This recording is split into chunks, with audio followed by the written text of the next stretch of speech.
많은 국민들께서 적극 협조해 주시고 또 사회적 거리 두기에 동참해 주신 덕분에 최근 코로나19 감염 확산세가 조금씩은 진정되는 모습입니다.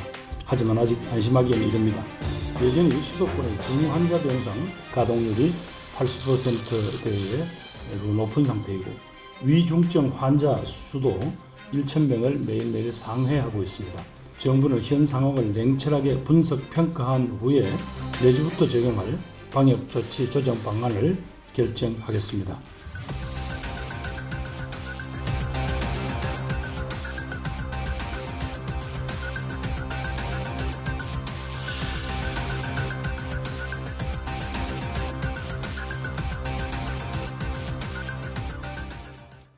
코로나19 상황은 정재훈 가천대 의대 예방의학교실 교수와 자세히 짚어보겠습니다. 자, 어서 오세요. 네, 안녕하세요. 자, 교수님 단도직입적으로 여쭤보겠습니다. 거리두기 연장 불가피한 겁니까? 저는 불가피한 측면이 있다라고 봅니다. 그 이유가 두 가지가 있는데요. 첫 번째가 이번 주에 확진자가 확연한 감소세를 보이고 있습니다. 하지만 지금 상태에서 지금의 조치를 중단한다면 다시 또 확산될 가능성이 있고요. 그리고 지금의 조치를 2주 정도만 이어간다면 지금보다도 확진자가 30에서 40% 정도 더 준 상태에서 우리가 다음 단계를 나아갈 수 있습니다. 그 시간이 의료진과 방역 인력에게는 매우 소중한 시간이 될 것이고요. 두 번째는 오미크론 변이에 대한 부분인데요. 다양한 전문가의 예상을 바탕으로 볼 때는 우리나라에서도 늦어도 2월 말이나 3월 초가 되면 오미크론 변이가 우세종이 될 것이라는 예상이 나오고 있습니다. 2월 말 3월 초. 네, 그렇습니다. 그렇기 때문에 오미크론 변이가 확산이 시작될 경우에는 지금보다 더 급격한 증가가 있을 것이거든요. 그렇다면 의료체계라든지 방역체계에 있어서는 정비할 수 있는 시간이 필요한 겁니다. 지금의 2주가 나중에 몇 달로 돌아올 수 있는 그런 상황이죠. 오미크론 변이는 제가 후반부에 여쭤보려고 했는데 지금까지 누적 감염자가 558명 정도로 제가 알고 있는데요. 그러니까 델타 변이보다 감염 전파력이 훨씬 더 두세 배 높은 걸로 알려져 있어 걱정을 했는데 아직까지는 유행이 좀 통제되는 듯한 느낌이 있거든요. 네, 우리나라에서는 델타 변이의 상황을 봐서도 유입 자체도 다른 나라보다 조금 늦었고요. 확산에 있어서도 어느 정도 지연에 성공을 했습니다. 하지만 그럼에도 불구하고 델타 변이든 오미크론 변이든 기존의 변이 바이러스보다 매우 전파력이 높은 상태이기 때문에 결국은 우세종이 되었거든요. 우리나라도 미국이나 유럽처럼 몇 주 만에 우세종이 되는 상황은 안 나오겠지만 장기적인 방향으로 봐서는 결국은 우세종이 될 거다. 그건 부정할 수 없는 사실입니다. 국민들께서 방역 수칙을 잘 지켜주고 계셔서 그나마 속도를 늦추고 있다 이렇게 봐야 되는 거예요? 네, 그렇습니다. 그렇군요. 오미크론 변이의 특징을 감안할 때 기존과 좀 다른 어떤 방역 대책을 고려할 필요도 있습니까? 저는 우리나라는 다른 나라와 조금 상황이 다르다고 보는데요. 전파 능력에 있어서는 매우 오미크론 변이가 전파 능력이 높다는 사실은 과학적으로 증명이 되어 있습니다. 그리고 최근에서 영국의 리포트가 나왔는데요. 그걸 보면은 오미크론 변이의 중증화율이 60에서 70% 정도 감소해 있다라는 데이터가 나와 있습니다.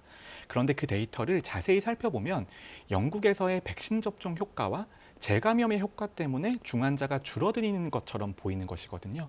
실질적으로 오미크론 변이가 그 자체만으로는 중증화율이 얼마만큼 떨어지는지에 있어서는 0에서 30% 정도만 떨어진다라고 보고가 나와 있습니다.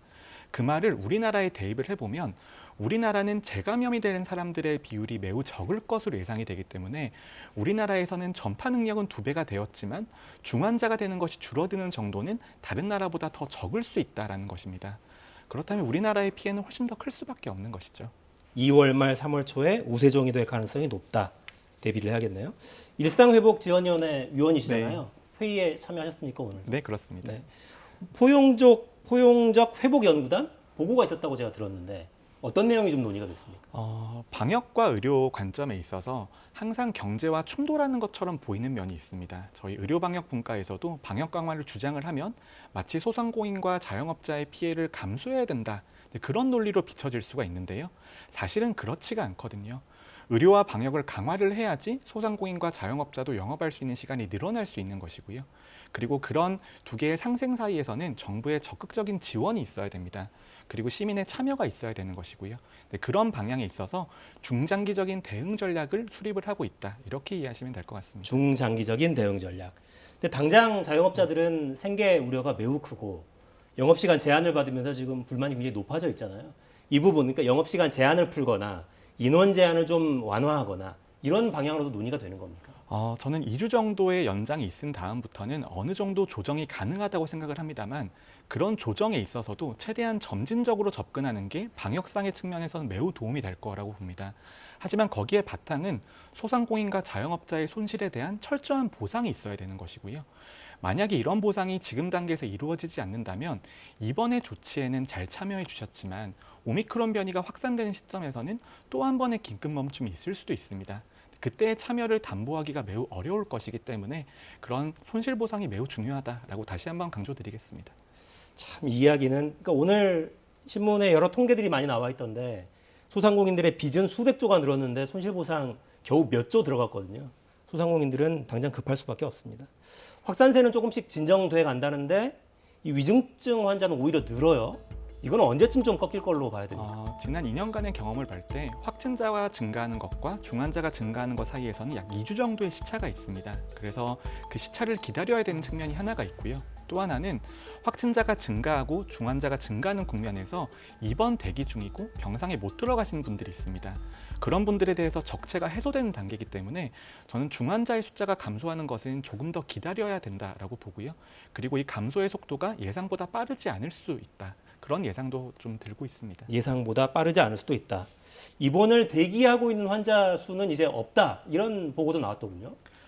이게 유행의 증가 속도가 어느 정도인지 그리고 증가 국면인지 감소 국면인지가 매우 중요한데요. 지난 2주 동안은 감소 국면에 있었기 때문에 입원 대기에 있어서는 적체가 많이 해소된 상태입니다. 이거는 좀 긍정적인 신호다 이렇게 봐도 되겠군요. 긴급 멈춤의 효과라고 해석할 수 있습니다. 긴급 멈춤의 효과다. 하지만 아직은 부족하기 때문에 좀 더 연장할 필요가 있다라는 게 이제 의료인들의 전반적인 기류고요. 알겠습니다. 먹는 치료제 도입도 많은 분들이 관심을 좀 갖고 있는데 어떻습니까? 들여오면 어떤 분들에게 먼저 적용이 되게 되나요? 저는 경구용 치료제에 대해서는 그래도 예상보다는 효과가 매우 좋다라고 생각을 하고요. 그런데 경구용 치료제의 임상시험 데이터가 접종하지 않은 고위험군에 대해서만 나와 있는 셈입니다. 그렇기 때문에 우리나라에 있어서도 초기에는 공급 물량이 충분하지 않을 수 있거든요.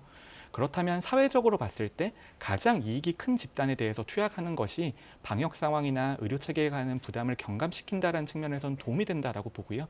그렇기 때문에 접종하지 않은 연령이 높은 기저질환이 있는 분들을 대상으로 먼저 투약을 하면서 공급 상황에 따라서 투약 대상을 점점 늘려나가는 형태, 그런 것들이 가장 바람직하겠습니다. 여러 사정상 접종하지 못한 고위험군부터 투약한다.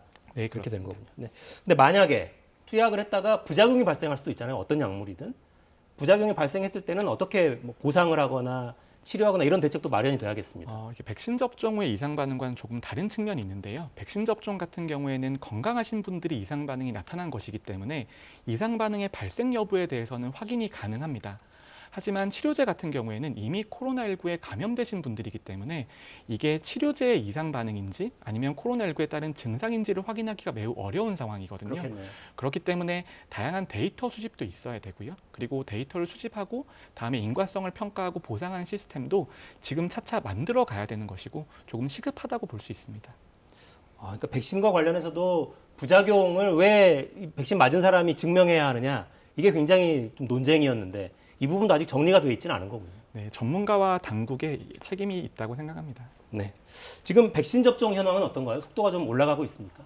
저는 그래도 매우 다행스럽다라고 생각을 하는 것이요. 지금은 방역 패스의 유효 기간이 내년부터 6개월로 적용이 되는 것으로 발표가 되어 있습니다.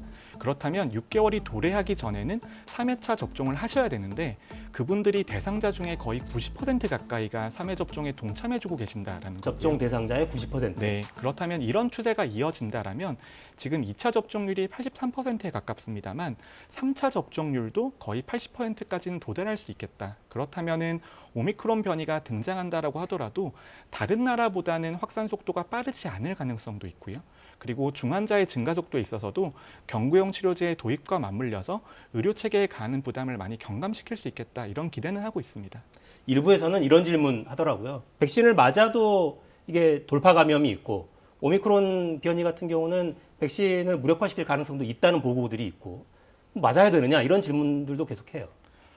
백신의 효과라고 하는 것을 두 가지라고 볼 수 있고요. 감염 예방 효과와 중환자와 사망자가 되는 것을 막아주는 효과 두 가지가 있습니다. 오미크론 변이에 대해서는 3회 접종을 하면 감염 예방 효과도 어느 정도 유지가 되지만 중환자와 사망자가 되는 것을 막아주는 것은 더 안정적으로 유지가 되거든요. 전문가의 권고도 중환자와 사망자가 되는 것을 막아주는 효과 대비 이상 반응에 대해서 중증이나 사망이 될 가능성을 비교하는 것이기 때문에 아직까지는 접종의 권고를 그대로 유지를 하고 있습니다. 네. 백신의 필요성은 언제 여쭤봐도 똑같이 답변을 해주시네요. 네, 그렇습니다. 우리가 갖고 있는 가장 중요한 무기입니다. 지금까지 정재훈 교수와 함께했습니다. 말씀 감사합니다. 감사합니다.